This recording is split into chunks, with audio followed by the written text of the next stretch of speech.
Welcome to the physics class. आज के video का टॉपिक है आईटीएम नागपुर यूनिवर्सिटी के तहत BSc first year semester 2 physics paper 1 के सभी 4 यूनिट्स के ऊपर न्यूमेरिकल सॉल्व देखेंगे। तो फर्स्ट यूनिट है यूनिट 1 फ्री ऑसिलेशंस। इस यूनिट के ऊपर में न्यूमेरिकल्स देखेंगे। तो फर्स्ट न्यूमेरिकल है a particle executes simple harmonic motion with time period of 5 second and amplitude 5 centimetre. Calculate the maximum velocity of particle. 2.5 mark के लिए 2 बार यूनिवर्सिटी के एग्जाम में क्वेश्चन पूछा गया है। तो इस न्यूमेरिकल को हम इस तरह से समझेंगे। ये एक ऑसिलेटर है जो कि स्प्रिंग से अटैच है और ये अभी टू एंड फ्रो मोशन कर रहा है, यानी कि आगे और पीछे ऑसिलेट हो रहा है। ठीक है, तो अब जब ये जितना मैक्सिमम डिस्टेंस मीन पोजीशन यानी कि सेंटर से जितना आगे या जितना पीछे जाएगा उसे हम एम्पलीट्यूड कहेंगे। ठीक है, तो अब हमें यहाँ पर क्या करना है, मैक्सिमम वेलोसिटी निकालना है इस पार्टिकल की, यानी कि जो ऑसिलेट कर रहा है। तो सबसे पहले गिवन में हम लिख लेंगे कि टाइम पीरियड कितना है, 5 सेकंड का है। एम्पलीट्यूड लिख लेंगे 5 सेंटीमीटर है, इसे मीटर में कन्वर्ट कर देंगे तो ये होगा 0.05 मीटर। मैक्सिमम वेलोसिटी अभी हमें निकालना है, तो इसके लिए सबसे पहले हमें एंगुलर वेलोसिटी निकालना होगा सिंपल हार्मोनिक मोशन ऑसिलेटर की। तो इसके लिए फार्मूला है omega is equal to 2 divided by T. 2 into pi की वैल्यू होगी 3.14, टाइम होगा 5 सेकंड। अब इसको हम सॉल्व कर देंगे तो हमें क्या मिलेगा, W is equal to omega is equal to 1.256 radian पर सेकंड। तो ये क्या होगी, इसकी एंगुलर वेलोसिटी होगी। अब नेक्स्ट है मैक्सिमम वेलोसिटी निकालने का फार्मूला। अब मैक्सिमम वेलोसिटी निकालने के लिए हमें एक फार्मूला है V max is equal to A into omega. A का मतलब एम्पलीट्यूड है, ओमेगा का मतलब एंगुलर वेलोसिटी। अब इस फार्मूला में एम्पलीट्यूड की वैल्यू लिख देंगे जो कि 0.05 मीटर इंटू ओमेगा, यानी कि ये एंगुलर वेलोसिटी जो हमने निकाला है 1.256 रेडियन पर सेकंड। नेक्स्ट है, इसको सॉल्व कर देंगे तो हमें मिलेगा V max की वैल्यू 0.0628 मीटर पर सेकंड। अब इसको सेंटीमीटर में कन्वर्ट करेंगे तो ये जो डॉट है इसको 2 डिजिट पीछे लेके जाएंगे, 1 और 2, इसका मतलब 6.28 सेंटीमीटर पर सेकंड ये मैक्सिमम वेलोसिटी होगी पार्टिकल की। ये आपका फाइनल आंसर होगा। नेक्स्ट न्यूमेरिकल है a particle executing a simple harmonic motion has a maximum displacement of 4 centimetre and its acceleration at a distance of 1 centimetre from its mean position is 3 centimetre per second square. What will be its velocity when it is at a distance of 2 centimetre from its mean position. तो ये एक ही बार question 2.5 mark के लिए पूछा गया है। तो इसी तरह का क्वेश्चन थोड़ा सा पलट कर भी वो पूछ सकते हैं यूनिवर्सिटी एग्जाम में। तो इसको फिर से इस तरह से समझेंगे कि एक पार्टिकल है जो कि स्प्रिंग से अटैच है और ये सिंपल हार्मोनिक मोशन कर रहा है। सिंपल हार्मोनिक मोशन का मतलब ऐसी मोशन जो टू एंड फ्रो हो, यानी कि आगे और पीछे जाए और एक पर्टिकुलर टाइम पीरियड के बाद में रिपीट हो। ठीक है, यानी कि वो पीरियडिक भी होनी चाहिए। तो ऐसा मोशन को हम सिंपल हार्मोनिक मोशन कहते हैं। तो अब जो भी गिवन डेटा है वो लिख लेंगे। इसमें एम्पलीट्यूड दिया गया है जो कि 4 सेंटीमीटर है, उसको मीटर में कन्वर्ट कर देंगे तो होगा 0.04 मीटर। एक्सेलरेशन दिया गया है 3 सेंटीमीटर पर सेकंड स्क्वायर, इसे भी मीटर में कन्वर्ट कर देंगे तो ये होगा 0.03 मीटर पर सेकंड स्क्वायर। एम्पलीट्यूड फिर से सेकंड एम्पलीट्यूड दिया गया है, वो है 2 सेंटीमीटर 0.02 मीटर और वेलोसिटी अभी निकालना है हमें इस सेकंड वाले एम्पलीट्यूड पर। ठीक है, तो सबसे पहले हम हमारे पास मैक्सिमम एक्सेलरेशन निकालने का फार्मूला है A max is equal to A into omega square. अब हमें सबसे पहले V max निकालना है, वेलोसिटी निकालना है तो ओमेगा निकालना पड़ेगा। तो ओमेगा कैसे निकालेंगे, omega is equal to under A max divided by A। तो इस फार्मूले में आप वैल्यू पुट कर देंगे A max की जो कि है 3 सेंटीमीटर 0.03 मीटर पर सेकंड स्क्वायर और एम्पलीट्यूड है 0.04 मीटर। तो इससे हमें एंगुलर वेलोसिटी मिल जाएगी जो कि है 0.866 रेडियन पर सेकंड। ठीक है, अब नेक्स्ट है हमें निकालना है velocity at a distance x, इसका मतलब एट अ डिस्टेंस 2। ठीक है, तो इसका फार्मूला है A इंटू ओमेगा। अब ओमेगा की वैल्यू निकाल दिया तो ये पुट कर देंगे। एम्पलीट्यूड कितना लिखना है हमें 0.02। ठीक है, इसको मल्टीप्लाई कर देंगे तो हमें मिलेगा 0.017 मीटर पर सेकंड। अब इसको सेंटीमीटर में कन्वर्ट कर देंगे तो ये 2 डिजिट पीछे लेके जाए 1.7 सेंटीमीटर पर सेकंड। ये आपका फाइनल आंसर होगा। नेक्स्ट यूनिट है unit 2 force oscillations and kinetic theory of gases. इसके ऊपर न्यूमेरिकल देखेंगे। तो फर्स्ट न्यूमेरिकल है calculate the resonant frequency of an acoustic system having Q value, यानी कि क्वालिटी फैक्टर की वैल्यू है 2.8 and half power frequencies are 560 hertz and 780 hertz respectively. तो ये 2.5 मार्क के लिए क्वेश्चन पूछा गया है एक ही बार यूनिवर्सिटी के एग्जाम में, लेकिन इस तरह का क्वेश्चन आ सकता है वैसे। तो आप यहाँ से देख पा सकते हो कि ये एक फोर्स ऑसिलेटर है। ठीक है, कि जो एक दूसरे मास की मदद से ये ऑसिलेट कर रहा है। ठीक है, तो अब क्वालिटी फैक्टर का मतलब क्या है, क्वालिटी फैक्टर का मतलब क्या है कि जितना ज्यादा ये पीक, ठीक है, ये पावर का पीक जितना ज्यादा पीक बड़ा रहेगा, ठीक है, लार्ज रहेगा, तो इसमें क्वालिटी फैक्टर उतना ही अच्छा रहेगा, यानी कि सबसे ज्यादा रहेगा। ठीक है, और रेजोनेंस का मतलब क्या है कि जब भी ये फोर्स फ्रीक्वेंसी और इसकी नेचुरल फ्रीक्वेंसी जब भी मैच होंगे तो हमें ये शार्प पिक मिलेगा, ऐसा ओवरलैप की वजह से शार्प पिक मिलेगा। तो इसी को हम रेजोनेंट फ्रीक्वेंसी कहेंगे, और रेजोनेंट फ्रीक्वेंसी हमेशा ये सेंटर में होगी, ठीक है, और ये साइड साइड में होंगे उसके हाफ फ्रीक्वेंसी, ठीक है।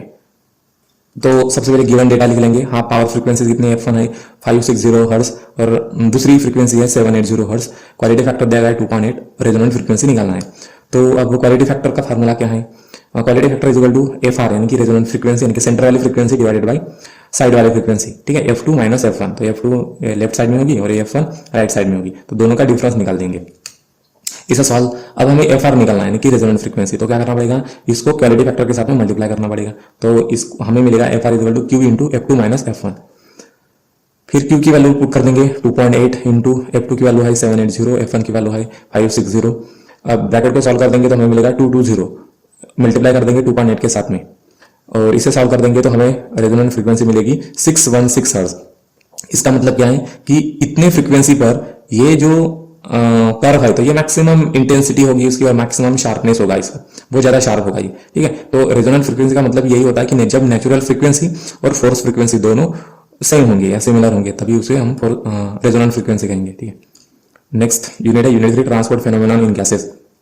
फर्स्ट न्यूमेरिकल है इसका, calculate mean free path of the molecules of gas at normal temperature and pressure if molecular diameter 2 into 10⁻⁻8 metre and K Boltzmann constant की वैल्यू है 1.38 इंटू 10⁻16 अर्ग डिग्री सेंटीग्रेड। ये 2.5 mark के लिए 2 बार क्वेश्चन पूछा गया है यूनिवर्सिटी एग्जाम में, तो इसको इस तरह से समझते हैं। हमें क्या निकालना है, मीन फ्री पाथ निकालना है मोलिक्यूल का। तो ये कंटेनर है, कंटेनर के अंदर में गैस भरी हुई है, ठीक है।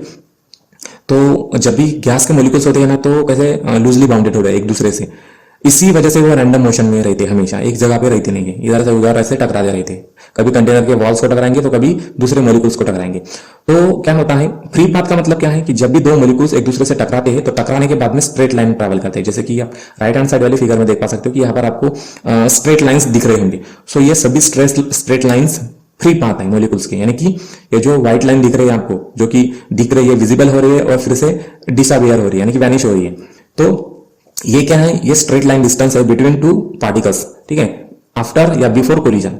जब भी दो पार्टिकल कोलाइड करते हैं, कोलाइड करने के बाद में दूसरे पार्टिकल को कोलाइड करने से पहले स्ट्रेट लाइन डिस्टेंस ट्रैवल करते हैं, यानी कि इसका मतलब क्या है कि एक पार्टिकल यहां पर होगा तो वो दूसरे पार्टिकल को टकराएगा, टकराने के बाद में स्ट्रेट डिस्टेंस ट्रैवल करेगा, कब तक, जब तक वो दूसरे और पार्टिकल के साथ में नहीं टकराता, यानी कि दो कोलिजन के बीच में जो स्ट्रेट लाइन होगी, so that is called the mean free path, ठीक है। तो यही मीन फ्री पाथ होगा, और सभी डिस्टेंस का हम मीन कर देंगे यानी कि एवरेज निकाल देंगे, तो that is called the mean free path. अब यही निकालना है हमें यहाँ पर। तो सबसे पहले गिवन लिख लेंगे, गिवन मोलिकुलर डायमीटर क्या है 2 इंटू 10⁻⁸ मीटर, यानी कि एक मोलिक्यूल का डायमीटर है ये, ठीक है। बोल्ट्जमैन कांस्टेंट दिया गया है वैल्यू, नॉर्मल टेम्परेचर एनटीपी बताया यहाँ पर, तो नॉर्मल टेम्परेचर प्रेशर लेंगे, नॉर्मल टेम्परेचर क्या है 273 डिग्री केल्विन, ठीक है, यानी कि almost 0 degree Celsius. Normal pressure कितना है 1.013 इंटू 10⁵ न्यूटन पर मीटर स्क्वायर, ठीक है। मीन फ्री पाथ यहाँ पर हमें अभी निकालना है। तो ये जो यहाँ पर बोल्ट्जमैन कांस्टेंट की वैल्यू इसमें सीजीएस यूनिट में दी गई है, तो हमने यहाँ पर इसको एसआई यूनिट में कन्वर्ट कर दिया, ठीक है, ये वाली वैल्यू एसआई यूनिट में कन्वर्ट कर दिया। अब मीन फ्री पाथ निकालने का फॉर्मूला है lambda average is equal to k into T divided by √2 into pi into sigma square into P for pressure. तो फार्मूला में जो भी गिवन डेटा है वो यहाँ पर पुट कर देंगे। बोल्ट्जमैन कांस्टेंट टेम्परेचर लिख लिया, फिर √2 का मतलब 1.41, ठीक है, ये पाई की वैल्यू है, ये वाला डायमीटर है मोलिक्यूल का और ये वाला प्रेशर है। तो अब क्या करना है हमें, इस ब्रैकेट को सॉल्व कर देंगे। 2 का स्क्वायर होगा 4 और 10⁻⁸ का स्क्वायर होगा -16, ठीक है। अब इसके बाद में क्या करना है हमें कि जो ये पावर है, सबसे पहले पावर को सॉल्व कर देंगे। डिनोमिनेटर में पावर है -16, ये न्यूमरेटर में जाएगा तो +16 होगा, और फिर से डिनोमिनेटर में +5 है, ये न्यूमरेटर में जाएगा तो -5 होगा। तो ओवरऑल पावर में क्या होगा -23 एज इट इज था ये, फिर ये होगा +16 न्यूमरेटर में जाएगा तो, और ये होगा -5 न्यूमरेटर में जाएगा तो, ठीक है। तो सबसे पहले, और ये जो वैल्यू है ये 1.41 इंटू 3.144 इंटू 1.013, इन चारों वैल्यूज को हम मल्टीप्लाई कर देंगे तो हमें मिलेगा 17.93, और ऊपर में जो वैल्यू पावर में है तो अभी से सॉल्व कर देंगे हम। तो इसका पावर होगा -12 और इसका डिवीजन होगा 21.01 इंटू 10⁻12 मीटर। तो ये होगा इसका एवरेज मीन फ्री पाथ। इसका मतलब क्या होगा कि जब भी मोलिक्यूल्स दो मोलिक्यूल के साथ में टकराता है, फर्स्ट कोलिजन होगा, उसके बाद में स्ट्रेट लाइन ट्रैवल करेगा और सेकंड कोलिजन होगा, तो दो कोलिजन के बीच में वो मॉलिक्यूल जो होगा तो वो स्ट्रेट लाइन ट्रैवल करता है, ठीक है। तो वो कितना स्ट्रेट लाइन ट्रैवल करता है, तो ये है ये वाला डिस्टेंस -12 मीटर, यानी कि एंगस्ट्रॉम से भी नीचे का डिस्टेंस वो ट्रैवल करता है, ठीक है। नेक्स्ट न्यूमेरिकल है calculate critical pressure of gas having van der Waals constant. Van der Waals constant है कांस्टेंट ए जिसकी वैल्यू दी गई है और कांस्टेंट बी इसकी वैल्यू दी गई है। तो ये 2.5 मार्क के लिए 2 बार यूनिवर्सिटी एग्जाम में क्वेश्चन पूछा गया है। तो अभी हमें यहाँ पर क्या निकालना है कि क्रिटिकल प्रेशर निकालना है, ठीक है। तो इसको इस तरह से समझते हैं, क्रिटिकल प्रेशर का मतलब क्या है कि अब यहाँ पर देख पा सकते हो कि एक कंटेनर है, कंटेनर के अंदर में एक गैस भरी हुई है, ठीक है, एक गैस भरी हुई है। तो अब यहाँ पर एक थर्मामीटर भी लगा हुआ है, ये आप देख सकते हो कि एक थर्मामीटर लगाया गया है। तो क्रिटिकल प्रेशर का मतलब क्या होगा कि it is a pressure require to liquefied the gas, ठीक है। यानी कि किसी भी गैस को, देखो कि गैस को हम लिक्विफाइड कैसे कर सकते हैं कि हम उसको ठंडा करके भी लिक्विफाइड कर सकते हैं। यानी कि जैसे कि वेपर्स है, वाटर वेपर्स को ठंडा कर देंगे तो वो लिक्विड में चेंज हो जाएगी। लेकिन प्रेशर की वजह से हम लिक्विफाइड कैसे कर सकते हैं, तो हम क्या करेंगे, प्रेशर इंक्रीज करेंगे। जब हम तब तक प्रेशर इंक्रीज करेंगे जब तक कि गैस लिक्विफाइड नहीं हो जाती, यानी कि गैस का लिक्विड नहीं बन जाता। सो उसी प्रेशर को हम क्या कहेंगे, क्रिटिकल प्रेशर कहेंगे, ठीक है। तो सबसे पहले गिवन में डेटा लिख लेंगे। वैन डर वाल कांस्टेंट ए कितना 0.58, van der Waals constant B कितना 0.0316। अब क्रिटिकल प्रेशर हमें निकालना है, तो इसके लिए फार्मूला है क्रिटिकल प्रेशर के लिए पीसी यानी कि critical pressure equal to a divided by 27b²। तो फार्मूला में वैल्यूज पुट कर देंगे, 0.58 ए की वैल्यू है डिवाइडेड बाय 27 इंटू बी की वैल्यू जो है इसे पुट कर लिख लेंगे और इसका स्क्वायर कर देंगे। अब नेक्स्ट इस ब्रैकेट को सॉल्व कर देंगे। तो ब्रैकेट को सॉल्व करने के बाद में हमें मिलेगा 9.98 इंटू 10⁻⁻4 इंटू 27, ठीक है। न्यूमरेटर में 0.58 एज इट इज। अब जो ये डिनोमिनेटर में 0.10⁻⁴ का पावर है, ये न्यूमरेटर में जाएगा तो प्लस होगा, यानी कि 10⁻⁴, ठीक है। अब इसको हम सॉल्व कर देंगे, डिवीजन इसका कर देंगे तो हमें मिलेगा 0.0014 इंटू 10⁻⁴, ठीक है। अब ये जो क्या है, पावर में 4 है, तो ये इस डिजिट को हम इस पॉइंट को 4 डिजिट पीछे लेके जाएंगे, 1 2 3 और 4, ठीक है। तो हमें क्रिटिकल प्रेशर कितना मिलेगा, 21 न्यूटन पर मीटर स्क्वायर। तो इतना प्रेशर हमें चाहिए होगा ताकि हम किसी भी गैस को लिक्विड में चेंज कर सकते हैं। नेक्स्ट यूनिट है unit for thermodynamics. First numerical है a Carnot engine whose temperature of the source is 400 degree Kelvin takes 200 calories of the heat at this temperature and reject 150 calorie of the heat to the sink. What is the temperature of the sink and calculate efficiency? 2 bar 2.5 mark के लिए university के exam में question पूछा गया, तो इसलिए ये important question है। तो इसको हम इस तरह से समझते हैं कि यहाँ पर अभी Carnot हीट इंजन की ये डायग्राम आप देख पा रहे होंगे। ये तो यहाँ पर देखो ये जो फर्स्ट चेंबर है तो ये आपका सोर्स है और ये सेकंड चेंबर ये सिंक है। सिंक का टेम्परेचर हमेशा कम होता है, सोर्स का टेम्परेचर हमेशा ज्यादा होता है।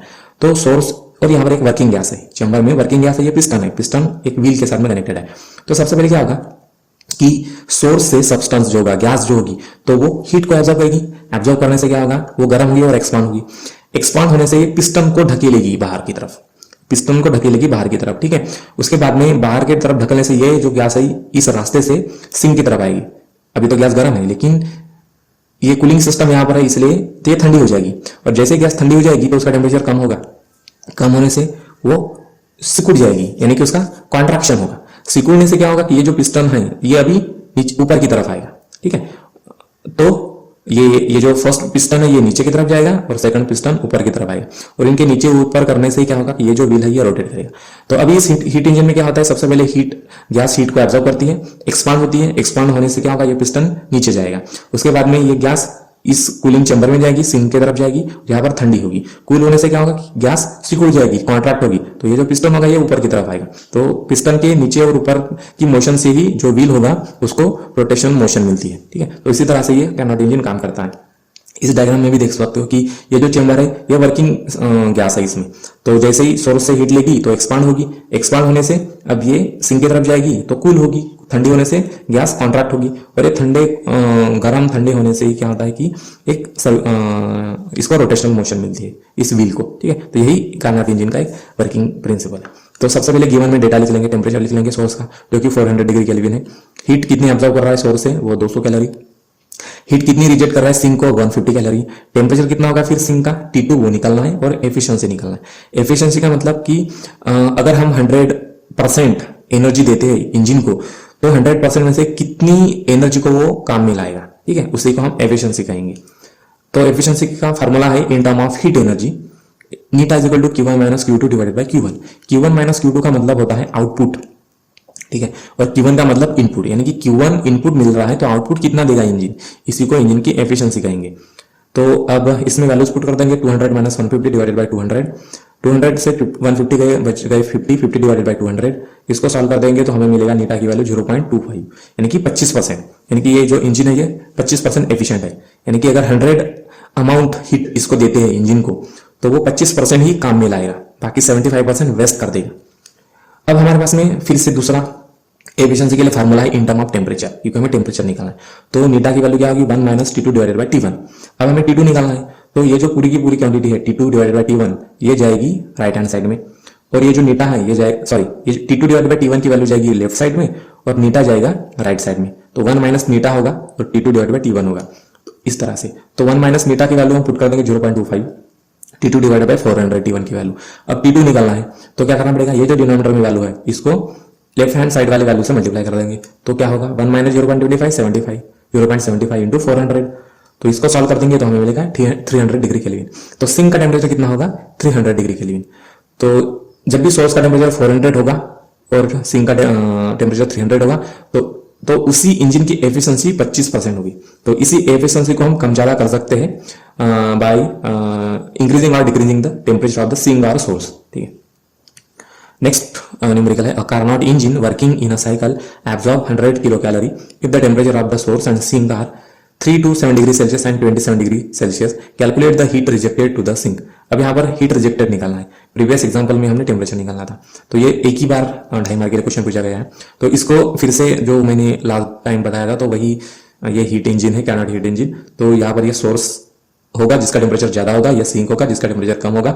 तो सोर्स से गैस क्या करेगा, टेम्परेचर एब्जॉर्ब करेगा, यानी कि हीट एनर्जी एब्जॉर्ब करेगा, और ये यहाँ पर रिजेक्ट करेगा, सिंक को रिजेक्ट करेगा। तो कितनी एनर्जी रिजेक्ट करेगा ये अभी हमें निकालना है। तो सबसे पहले गिवन में डेटा लिख लेंगे, टेम्परेचर कितना है सोर्स का, वो है 327 डिग्री सेल्सियस। सेल्सियस का हमने केल्विन में कन्वर्ट करना है, केल्विन का मतलब 273 डिग्री केल्विन। तो ऐड कर देंगे तो होगा 600 degree kelvin. Heat energy absorb कितनी एब्जॉर्ब कर रहा है 100 kilo calorie. Temperature of the sink कितना होगा जो दिया गया है 27 डिग्री सेल्सियस, 27 डिग्री सेल्सियस, इसको केल्विन में कन्वर्ट करेंगे तो हो गया 300 केल्विन डिग्री। अब हीट एनर्जी रिजेक्ट कितना करेगा ये अभी निकालना है हमें Q2। तो हम सबसे पहले एफिशिएंसी निकालेंगे, इसके लिए हम टेम्परेचर वाला फार्मूला अप्लाई करेंगे। एफिशिएंसी का मतलब eta is equal to 1 minus T2 divided by T1। अब इसमें T2 की वैल्यू है 300, T1 की वैल्यू है 600।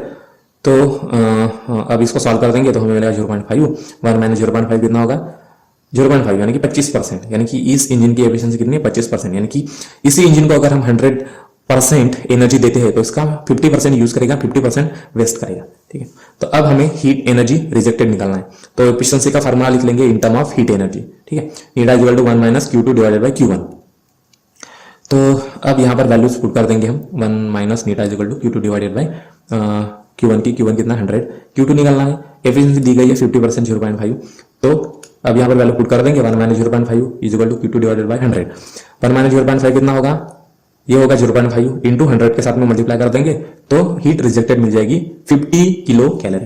यानी कि ये जो हीट इंजन है ये 100 किलो कैलोरी एब्सॉर्ब कर रहा है और इसकी एफिशिएंसी है 50%, तो इसलिए ये 50 किलो कैलोरी रिजेक्ट कर रहा है, यानी कि जितनी एनर्जी एब्सॉर्ब कर रहा है उसके 50% रिजेक्ट कर रहा है, क्योंकि इसकी एफिशिएंसी 50% है। तो ये आपका फाइनल आंसर होगा। नेक्स्ट न्यूमेरिकल है, calculate the change in entropy when a substance of mass 0.5 gram is heated from 100 kelvin to 300 kelvin. इसमें स्पेसिफिक हीट दी गई है किसी भी सब्सटेंस की 0.1 कैलोरी पर ग्राम केल्विन। ये 2 बार 2.5 मार्क के लिए क्वेश्चन पूछा गया है। तो स्पेसिफिक हीट का मतलब क्या होता है कि किसी भी सब्सटेंस का टेम्परेचर 1 डिग्री से बढ़ाने के लिए, यानी कि अगर 1 किलोग्राम सब्सटेंस लिया, यानी कि 1 किलोग्राम वाटर लिया, तो उसी वाटर का टेम्परेचर 1 डिग्री से बढ़ने के लिए जितनी भी हीट एनर्जी चाहिए होगी उसी को स्पेसिफिक हीट कहते हैं। तो सबसे पहले हम इसको इस फार्मूला से समझेंगे। यहाँ पर एक वाटर है, बॉइलिंग वाटर, इसको हम हीट दे रहे हैं, तो जैसे हीट देंगे तो क्या होगा कि जो भी एटम्स होंगे तो वो वाइब्रेट करने लगेंगे, ठीक है। तो यहाँ पर आप देख पा सकते हो जैसे जैसे टेम्परेचर बढ़ेगा वैसे वैसे वाइब्रेशन बढ़ जाएंगे, यानी कि एंट्रोपी बढ़ेगी। एंट्रोपी का मतलब क्या होता है, रैंडमनेस, है ना। जितना ज्यादा कम वाइब्रेशन होगा उतनी एंट्रोपी कम होगी, जितने ज्यादा वाइब्रेशन ज्यादा, जितना ज्यादा टेम्परेचर ज्यादा उतना ही ज्यादा एंट्रोपी होगी। तो सबसे पहले यहाँ पर देखते हैं कि टेम्परेचर अगर 100 केल्विन था, अगर टेम्परेचर कम था तो उसकी एंट्रोपी कम होगी। जैसे उसका टेम्परेचर बढ़ेगा यानी कि 300 केल्विन हो गया तो उसमें बहुत ज्यादा वाइब्रेशन आ जाएंगे और उसकी एंट्रोपी क्या होगी, बढ़ जाएगी। तो ये कितनी एंट्रोपी बढ़ेगी, तो यही हमें यहाँ पर निकालना है। तो सबसे पहले गिवन में डेटा लिख लेंगे, मास लिख लेंगे, सबसे उनका 0.5 ग्राम है। इनिशियल टेम्परेचर कितना है उसका, 100 केल्विन डिग्री था। फाइनल टेम्परेचर कितना था, 300 केल्विन था। स्पेसिफिक हीट कितनी है, 0.1 कैलोरी पर ग्राम पर केल्विन।